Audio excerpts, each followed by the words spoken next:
the last frontier, which is preclinical diagnosis, so really the toughest part. So the floor is yours. Good afternoon, and thank you, Pascual, for this kind presentation. It's a pleasure to be here, also in the same session as Gemma and Anja.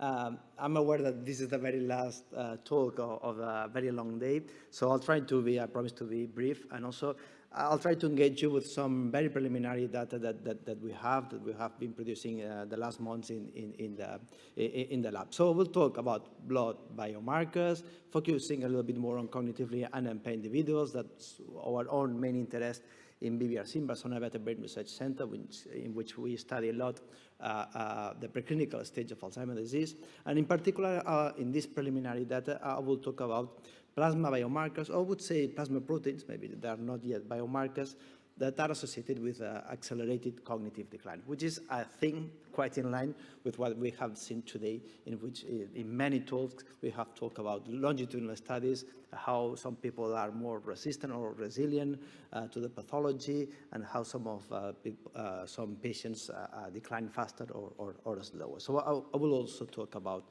this. So these are my disclosures.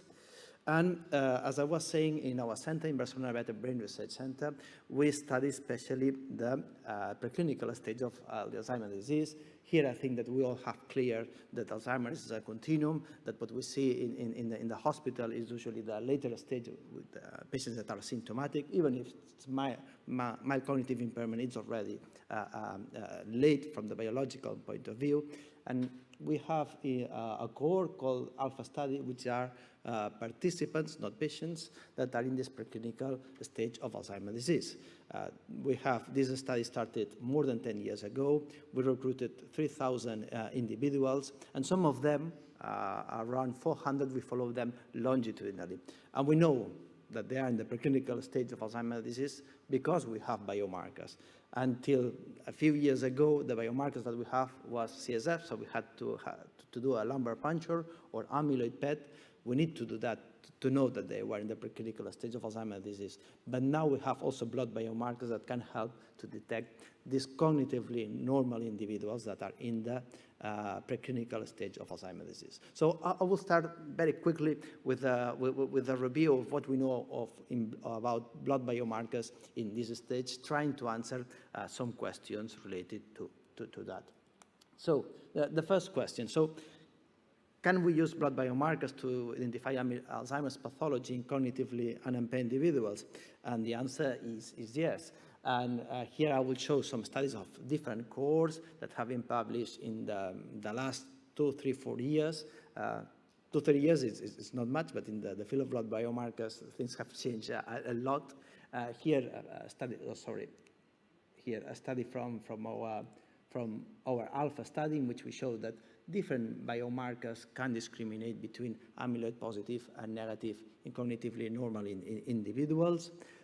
Here another study that was published in 2021 by the UCL group. It's important again to remember the first studies on the blood biomarkers that were not so long ago by Antoinette O'Connor in UCL. That's patients with autosomal dominant Alzheimer's disease. And already in presymptomatic stages, there were an elevation of plasma phospho-tau 181, so in presymptomatic stages of familiar Alzheimer's disease. Here are some studies of our cohorts, just to do a summary on that. Here's the Baltimore cohort in combination of some biomarkers, phospho-tau 231, amyloid. Here, Biofinder. Gemma have already introduced many of the studies of Biofinder. Here was a study with a combination of some of the blood biomarkers in cognitively normal studies, individuals, or they had a study which they used also a kind of composite with different biomarkers, blood biomarkers, to detect amyloid pathology in cognitively normal individuals. Actually, what we were seeing a couple of years ago when we were doing this blood biomarkers is that although we had blood biomarkers that have a higher accuracy to discriminate between amyloid positive and negative, the area under the curve were not as high as the one that we usually see in cognitively impaired individuals in the clinics. And that's why a couple of years ago, some people were trying to do some of these combinations of plasma biomarkers. But things have gone very quickly, things have changed, and already actually Gemma showed this study using mass spec, phospho-tau217, mass spec techniques, although they are less feasible to apply in the everyday clinics. Most of them are more accurate in general than some immunoassays. And here, not only cognitively impaired, but in cognitively unimpaired, also, really phospho-tau217 as measured by mass spec have an accuracy that is really high as the lumbar puncture, which is the reference standard. I have to say, however, that now we have some immunoassays measuring also phospho-tau217 that really also reach this accuracy also in cognitively normal individuals. So again, the things are going very quick, and some of these slides are already getting outdated in a few weeks or a few months.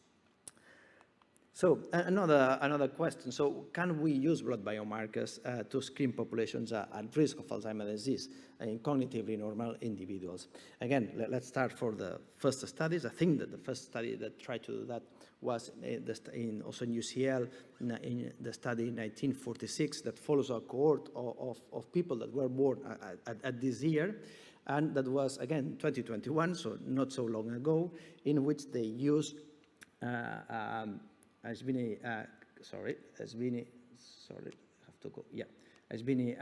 a combination of some of the biomarkers, especially in that case mass spec amyloid, and when they showed that using this biomarker in blood, they could reduce the number of amyloid PET to do a screening of this population.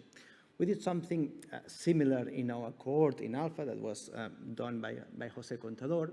And let me walk through these numbers. So in our alpha cohort, we have a prevalence of amyloid positivity of 16.5% of those individuals are amyloid positive as defined by amyloid PET. By CSF, actually, they are higher. So if we assume this prevalence, we would need to do 606 amyloid PET in order to obtain 100 people that are amyloid PET positive. So can we reduce the number of amyloid PETs to do? Because there is a lot of amyloid PETs and quite expensive. Well, if we do some pre-screenings with some blood biomarkers, we could do so. So in our cohort alpha, which is actually a very early cohort, as you can see, there are not so many people that are amyloid positive. If we do a pre-screening with blood phospho-tau217, we can reduce 22% the number of amyloid PETs that we would do. And if we do different combinations of biomarkers that actually we have, and also maybe adding some demographic data, we can reduce the number of amyloid PETs that we would do more than a half. This is not only a theoretical exercise. This is something that actually we are currently doing. When the Alpha study started more than 10 years ago, at that moment, people were recruited were cognitively normal people. Most of them have some father or mother that had sporadic Alzheimer's disease, and we said to them, now we are starting an observational study. And we will follow you, we will do a lot of tests, but if at some point we will have some kind of intervention, kind of a clinical trial, any kind of experimental drug, we will offer it to you. And actually, we are at that moment. We have clinical trials. We are, for example, in the lecanemab in the AHEAD study. So we can offer to some of them these studies. But obviously, we have to find these people that are amyloid positive, and we cannot do amyloid PET or lumbar puncture to 3,000 individuals. So we can use already these blood biomarkers to do a pre-screening and then confirm the amyloid positivity in some of them. So this is a real thing, not just a theoretical exercise that we are currently using. So can we model the changes of blood biomarkers as a function of the amyloid pathology? We did so a couple of years ago. Marta Milan, we measured all these biomarkers. So I would say here, these are the main blood biomarkers, different phospho-tau, GFAP, amyloid, phospho-tau181 as well, and neurofilament. And what we see is that all of them, they increase in the preclinical stage of Alzheimer's disease. But preclinical stage of Alzheimer's disease is not just one stage. It's in a stage that takes 20, 30 years. And of course, it's a dynamic, there are dynamic change of these plasma biomarkers. And what we observe is that it's the phospho-tau231, 217, the ones that increase earlier, and later on there are other biomarkers that change. In fact, this is cross-sectionally, but modeled with amyloid pathology. But when we look at this with longitudinal data, and actually in the BioFounder they have the same results, what it is observed is that 231, it increases very early, but that reaches a plateau, and it does not go up anymore. While 217 continue to increase during the whole continuum of Alzheimer's disease. Or we can also compare these biomarkers with amyloid PET, with amyloid pathology. Actually, this plot was made by Gemma. And you can see that some of these biomarkers, especially phospho-tau 217 and 231, also G5P, are quite associated with amyloid pathology in these very early stages. So these phospho-taus are really indicating early accumulation of amyloid pathology. Okay, so let's go to something a little bit more new that we have been working the last months in the lab, so take it please as a very preliminary thing. So, okay, we have plasma biomarkers that are able to detect people that are in the preclinical stage of Alzheimer's disease, but can we identify cognitively normal people that will later experience cognitive decline? We know that the rate of cognitive decline is very heterogeneous and very diverse in people that are already symptomatic, in people that have already Alzheimer's disease, but even more in people that are in this preclinical stage of Alzheimer's disease, that they are cognitively normal. It is obvious that being able not only to detect those that are in the preclinical stage, but also those that will decline, it's a key thing for prevention studies, for inclusion in clinical trials, and also to understand a little bit more the biology of what is going on and why some people are declining faster and others are declining slowly. So what we did and what we show you here is kind of two approaches. So in our alpha core, what we did first of all is a kind of a candidate approach. So we know already some blood biomarkers like phospho-taus that are associated with Alzheimer's, with amyloid pathology, with neurodegeneration. So what we did is, well, just in our alpha core that we have now longitudinal data across 10 years, test whether the baseline levels of some of these blood biomarkers are associated with cognitive decline across these 10 years. The other thing that we did is to do the other way around. So look first at the cognitive decline to describe very well the cognitive changes of these people during these 10 years, divide the population in those that are really fast decliners and those that are not declining. So actually some of them really have a learning effect, so they are really improving their cognition after these 10 years. Compare these two different groups and go back to the plasma, the blood that we collected 10 years ago, do proteomics there, and trying to discover proteins that are associated with these cognitive changes 10 years later. To do so, we use, again, our alpha study. That study was started more than 10 years ago. Cognitively normal people, most people have a high proportion of patients, 80 patients offspring. Of course, it's enriched for genetic factors of Alzheimer's disease. More than half of them are APOE4 carriers. And as a group of them, what we call the alpha plus, around 400 individuals have been followed longitudinally during 10 years, and we have CSF, amyloid PET, a lot of cognitive tests, and MRI, and so on. So this is a kind of a cartoon of the follow-up of these participants. Basically, we have these 3 time points. Actually, we have now almost a fourth, but this is the ones that we analyze. And we use this pack, which is a composite of different cognitive tests that are very sensitive to detect any kind of cognitive change. Let's keep in mind that these are cognitively normal individuals, and most of them in very early stages. So that means that most of them, after these 10 years, they have not even progressed to MCI. We have very few that have progressed to MCI, but still with very sensitive cognitive tests, we can see that some of them are declining. Maybe they are still in the normal range, so they are not MCI, but they are declining. So that's why we need these very sensitive composites, this very sensitive cognitive test to detect these changes in this course. So we have these longitudinal changes in PAC, in the alpha cohort, and this is actually the real numbers of these participants. And the cognitive changes, this is divided by amyloid positive and negative. This interaction is significant, but obviously it's not dramatic. So we see cognitive changes, but we don't see very dramatic changes. But we see them. So what we did is to model these cognitive changes with a linear mixed model, and we extracted the random effect as the cognitive slope, and this is actually what we will use, this cognitive slope, to make the association with the blood biomarkers that we studied at baseline.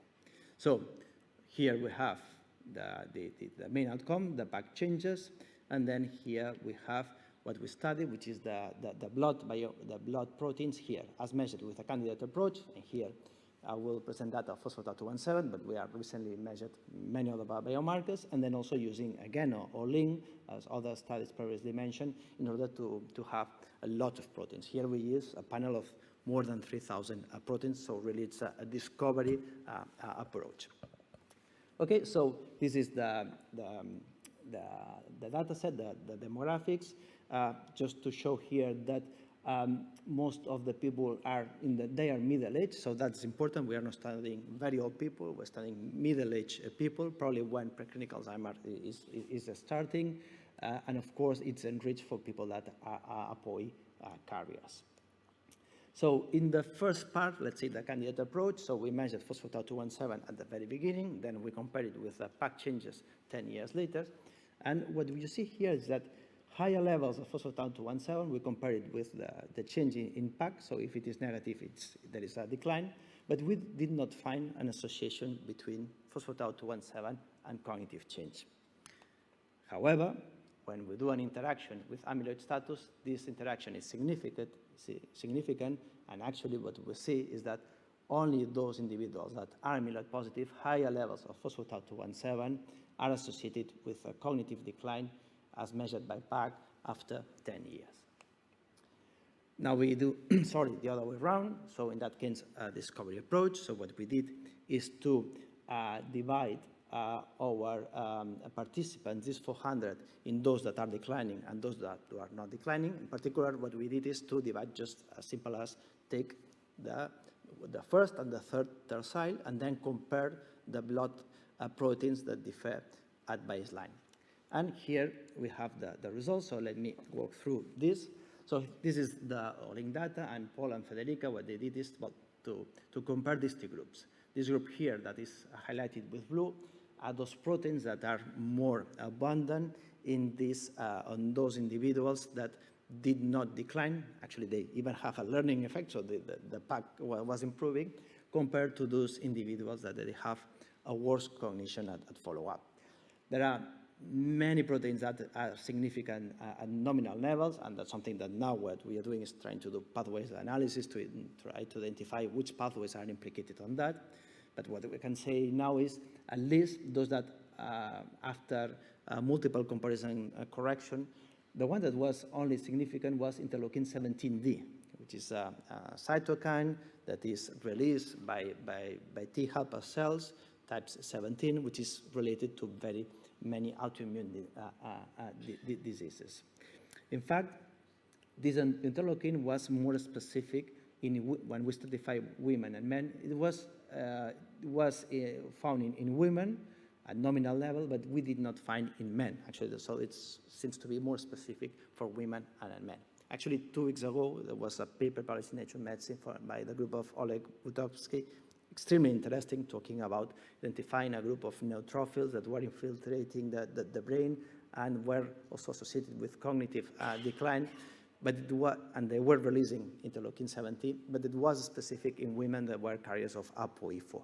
So I think it's really important. This study is stratified, of course, by sex, but ApoE4 because the effects may be extremely different, or there are differences that are worth noticing. Then when we look specifically to interleukin-17D, what we see is that higher levels of interleukin-17D was associated with a better PAC change at follow-up. And in that case, the interaction with amyloid status was not significant, so that's something that, like phospho-tau217, which seems very related to amyloid pathology, this does not seem to be something related to amyloid pathology. Okay, so in summary, there's a need of blood biomarkers that inform us about the future rate of cognitive decline in individuals that are initially unimpaired. it's very important. I think that today we have seen that it's very important to have very well characterized longitudinal cohorts. And we see here in this, again, very preliminary results that phospho-tau217 is associated with cognitive decline, specifically in people that are amyloid positive, while plasma interleukin-17D is associated with better longitudinal condition. Some limitations that we have to highlight here. All these associations are at the group level, not at individual level, so I'll try to always, maybe I did the mistake, but always talk about associations, not predictions. This is just our cohort. Happy to try to replicate these results with other cohorts. Happy to participate, to collaborate on that. And also, I think a key thing is we need to also confirm these results with other analytical methods. We are using All-in, but probably we have to confirm that with other immunoassays in which we can control better the antibodies. This is key because now many of us, we are using all these platforms, SomaScan, Nolisa, All-in, and so on, but we need to go back to what it's really what we are measuring and also not validate clinically, but validate biochemically what we are finding. And with that, I finish. Thank you very much to all the people on my group, especially the people that were implicated in this study, which is Federica, Roman, and Paul. And we have opportunities open, just to let you know. Thank you very much.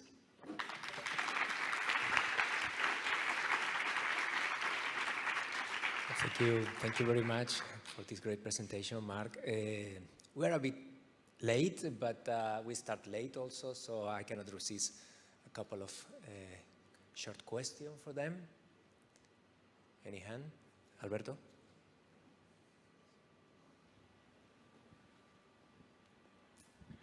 Well, thank you for these excellent talks. I have one question for each of you. Gemma, so patients often, when you diagnose a patient with Alzheimer's disease, they often ask how fast this is going to be, the progression over the following years.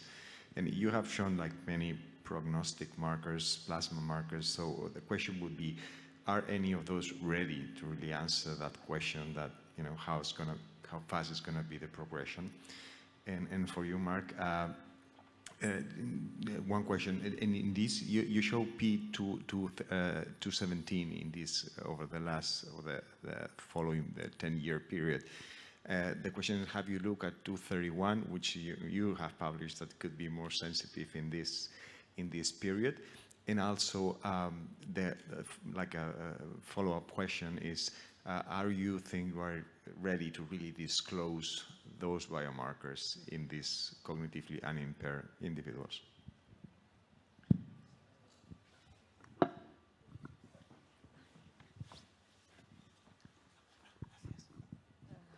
Thank you, Alberto. Yeah, I think it's a very good question, and I think that we are not there. Especially P217 seems to be working pretty good, and we have some preliminary data of MTBR that seems to be helping in this prognosis of who is accumulating tau and who is declining faster. But as I've shown and Jesus has shown before, there are other aspects that can be helping this decline, Lewy bodies or other co-pathologies. And we now have these SAA biomarkers on CSF, not yet in blood, but we don't have others for TDP or for other vascular or other pathologies. So, of course, these are helping the cognitive decline, and we don't have these biomarkers. So we can give a higher risk or a lower risk, but I don't think that it's ready for the clinic yet. Yes, so we are now measuring 231, so I hope we can have the results soon. Measuring 231 is tricky, it's not easy. We don't have a commercial assay, we have to do it in-house. We are measuring it. We have measured phospho-tau181, GFAP, neurofilament, and amyloid, and all of them, they're associated with some degree of cognitive decline, except amyloid in plasma. So what we found. And what we're also trying to do is not only to look at the baseline levels, which what I've shown here, but also the changes on the biomarkers, because we also have the blood of these 3 time points. But 231, I don't know. Then regarding the second question, if we are prepared to disclose plus biomarkers in the clinics, yes, of course, and I think many of us, we are using them. I think that we still need to be careful. I think the 2 cutoffs approach is the way to go. Sometimes we need to still confirm it with CSF or amyloid PET. I think also that we have to start maybe this very specialized centers to really interpret very well what's the meaning of plasma biomarkers, but in cognitively impaired. In cognitively unimpaired, I think that can be used in research settings, but not to do screenings in the populations or at people at risk. But within a research cohort, a very controlled study like the alpha, it may be done. Actually, we do that with amyloid PET and CSF. We have a way to disclose the results to the patients. We do several tests to make sure that the people understand what is the meaning, and then we disclose. We do that with CSF and amyloid PET if they ask so. So why not doing with blood biomarkers? Under very controlled conditions, not in the general population. Okay. Well, I think we have to close the meeting. We're a bit late. Thank you very much to all the wonderful speakers, and thanks to you for being here as well.